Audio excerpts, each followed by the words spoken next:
Good morning. কেমন আছো তোমরা সবাই? নিশ্চয়ই সবাই খুব ভালো আছো, তাই তো? আমার চ্যানেল মোমেন্টস অফ ঈশানীতে তোমাদের সকলকে জানাই স্বাগত। আজ বুধবার, এখন বাজে সকাল প্রায় 11টা, আর এখন থেকে আমি আমার আজকের ব্লগটা শুরু করছি। আজ দেখো সকাল থেকেই সামান্য বৃষ্টি পড়েই যাচ্ছে, আকাশ মেঘে ঢেকে আছে। আজ নাকি আমফান না উমফুন নামে একটি ঝড় আসার কথা। তো একদিকে তো করোনা চলছে, আর একদিকে আমফান। তো প্রকৃতি যেন আমাদের উপর সব রকমের প্রতিশোধ নেওয়ার জন্য এবার প্রস্তুত হয়ে গেছে। তো চলো, যাই হোক, সব কিছুর সাথে আমাদের লড়াই তো করতেই হবে। এখন বাজে বেলা প্রায় 11:30, আর এখন আমি চলে এসেছি আমার রান্নাঘরে। আজ আমি তোমাদের সাথে একটা রেসিপি শেয়ার করব, সেটা হচ্ছে মাছের মাথা দিয়ে মুড়ি ঘন্ট। তো দেখো, সেই জন্য আমি মাছের মাথাগুলোকে আগে তেলে ভেজে নিচ্ছি।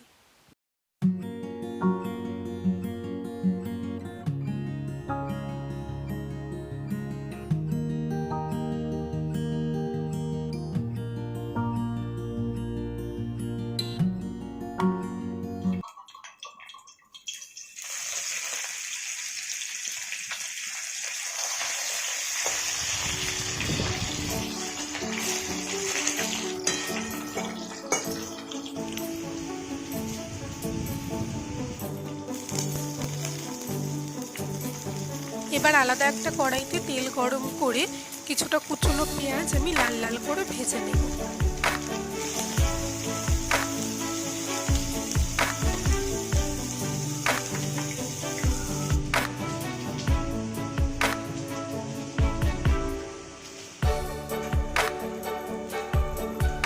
এবার দেখো, টুকরো করা কিছুটা আলু আমি এখানে কড়াইতে লাল লাল করে ভেজে নিয়েছি। এবার সেগুলোকে আলাদা বাটিতে তুলে নিচ্ছি।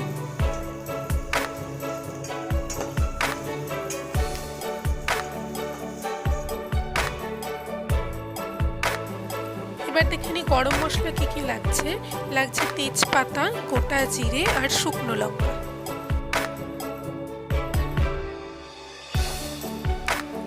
বাটা মশলা আমি নিয়েছি 1 চামচ আদা বাটা আর 1 চামচ রসুন বাটা। গুঁড়ো মশলা নিয়ে নিয়েছি 1 চামচ জিরে গুঁড়ো, 1 চামচ ধনে গুঁড়ো, 1/2 চামচ হলুদ আর 1/2 চামচ কাশ্মীরি লঙ্কা।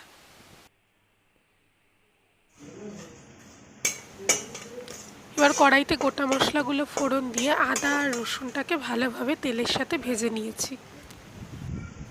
এবার একে একে দিয়ে দিচ্ছি জিরে গুঁড়ো, তারপরে দিচ্ছি ধনে গুঁড়ো, তারপরে দিয়ে দেব হলুদ, আর দিচ্ছি কাশ্মীরি লঙ্কার গুঁড়ো।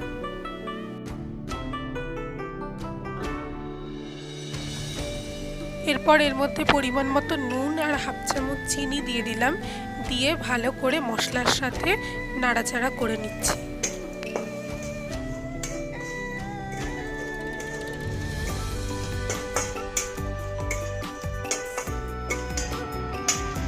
এবার মশলার মধ্যে সামান্য জল দিয়ে দিয়েছি ভেজে রাখা পেঁয়াজগুলোকে।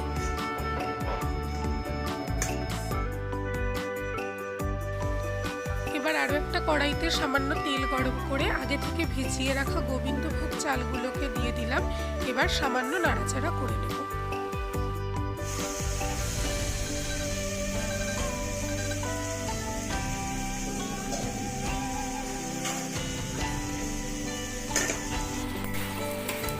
যে কড়াইতে মশলাগুলো ভাজা হচ্ছিল তার মধ্যে আমি দিয়ে দিয়েছি আগে থেকে ভেজে রাখা আলুর টুকরোগুলোকে। এবার মশলার সাথে আলুগুলোকে কিছুক্ষণ কষিয়ে নিচ্ছি। এবার এর মধ্যে দিয়ে দিলাম ভেজে রাখা গোবিন্দভোগ চালগুলোকে। এবার আরেকবার ভালো করে চালটাকে মশলার সাথে নাড়াচাড়া করে নেব।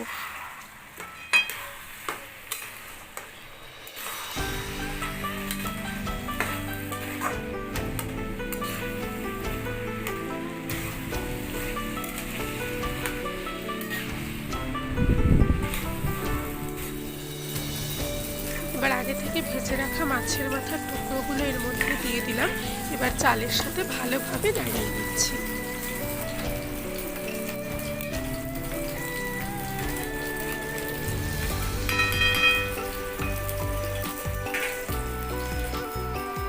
এবার আমি দিয়ে দিলাম এর মধ্যে পরিমাণ মতো জল, তারপরে 10 থেকে 15 মিনিট ঢাকা দিয়ে এটাকে রেখে দেবো।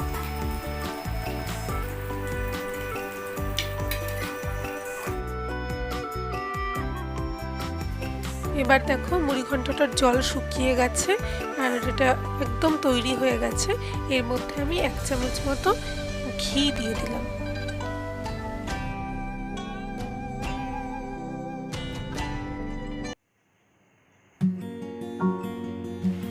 মুড়িঘণ্টটা একদম তৈরি হয়ে গেছে। আর দেখো আমি কয়েকটা কাঁচা লঙ্কা দিয়ে সুন্দর করে এটাকে সাজিয়ে নিয়েছি।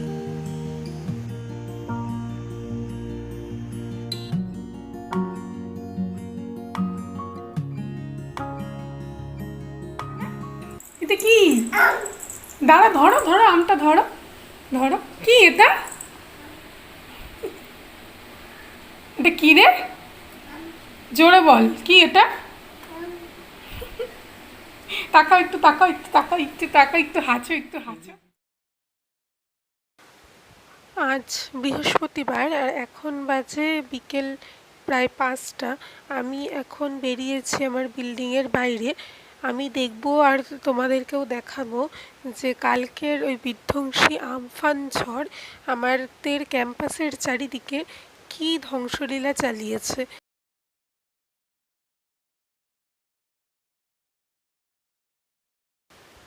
কালকের ব্লগটা ওই দুপুরের পর থেকে আর আমি করতে পারিনি, কারণ একদম নেটওয়ার্কের অবস্থা ভীষণ খারাপ। তারপরে প্রচণ্ড পরিমাণে ঝড় হয়েছে, তোমরা সবাই জানো। তো আজকে আবার এই বিকেলবেলা বেরিয়ে আমি রেকর্ডটা করে রাখছি। জানি না এটা কবে দিতে পারবো, কবে তোমাদের কাছে পৌঁছতে পারবো, কারণ নেটওয়ার্কের অবস্থা ভীষণ খারাপ। তো দেখো আমার কোয়ার্টারের সামনে যে রাধাচূড়া গাছগুলো ছিল সেগুলো তো একদম গোড়া থেকে উপড়ে এসছে। এছাড়া আম গাছ বাঁধানো, অনেক দিন পুরনো আম গাছ, চটকা গাছ, আমার ঘরের পাশের অশ্বত্থ গাছ, সব কটা গাছই এইভাবে ঝড়ে পড়ে গেছে। যে গাছগুলো আমাদের পুরো ক্যাম্পাসটাকে ছায়া দিয়ে রাখতো সেই সব কটা গাছেরই এই অবস্থা। পুরো আমাদের বিল্ডিং থেকে শুরু করে এই যে ক্যাম্পাসের সামনের গেট, এই গেট পর্যন্ত যতগুলো রাধাচূড়া গাছ ছিল লাইন দিয়ে সব কটা গোড়া থেকে এইভাবে উপড়ে গেছে কালকের ঝড়ে। ওটা হচ্ছে কলোনির সামনের গেট। বিল্ডিং থেকে গেট পর্যন্ত চলে আসলাম। লাইন দিয়ে যতগুলো রাধাচূড়া গাছ ছিল সব কটার একই অবস্থা।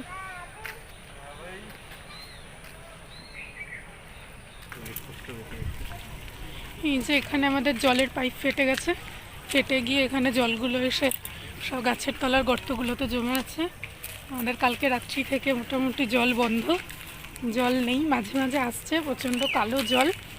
তো সেই দিয়ে কোনো রকমভাবে আজকের দিনের কাজ চালাতে হয়েছে। যে এখন এই করোনার সতর্কতা, সোশ্যাল ডিস্টেন্সিং কিছুই মানা সম্ভব হচ্ছে না।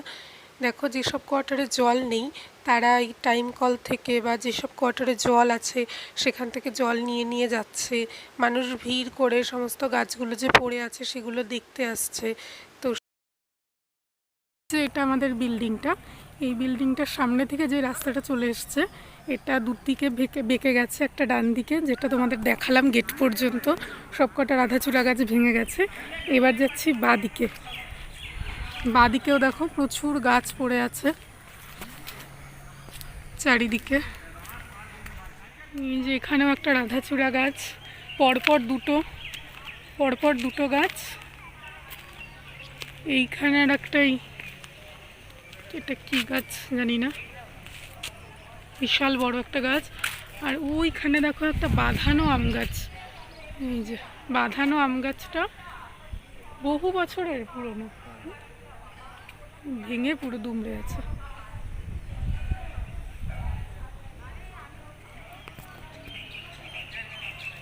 এই যে এইটা আমাদের বিল্ডিংটা।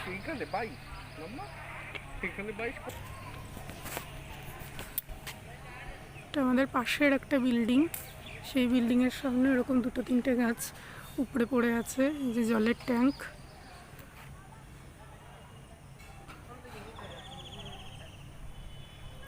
এখানে কতগুলো বাইক, স্কুটি, সাইকেল সব চাপা পড়ে আছে।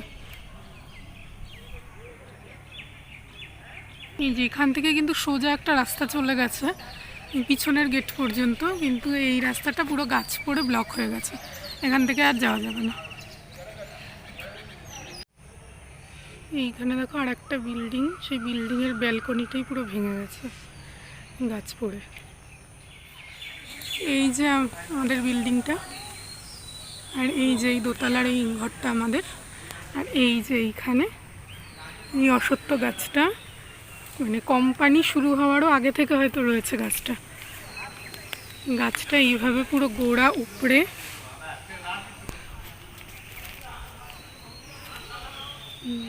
পড়ে আছে।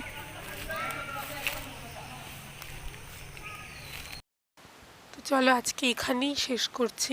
তোমাদের সাথে দেখা হবে আবার আগামী ব্লগে, সব কিছু ঠিকঠাক থাকলে, কারণ এরপরে নেটওয়ার্কের অবস্থা, জলের অবস্থা, কারেন্টের অবস্থা সব কিছুই অবনতির দিকে যাবে।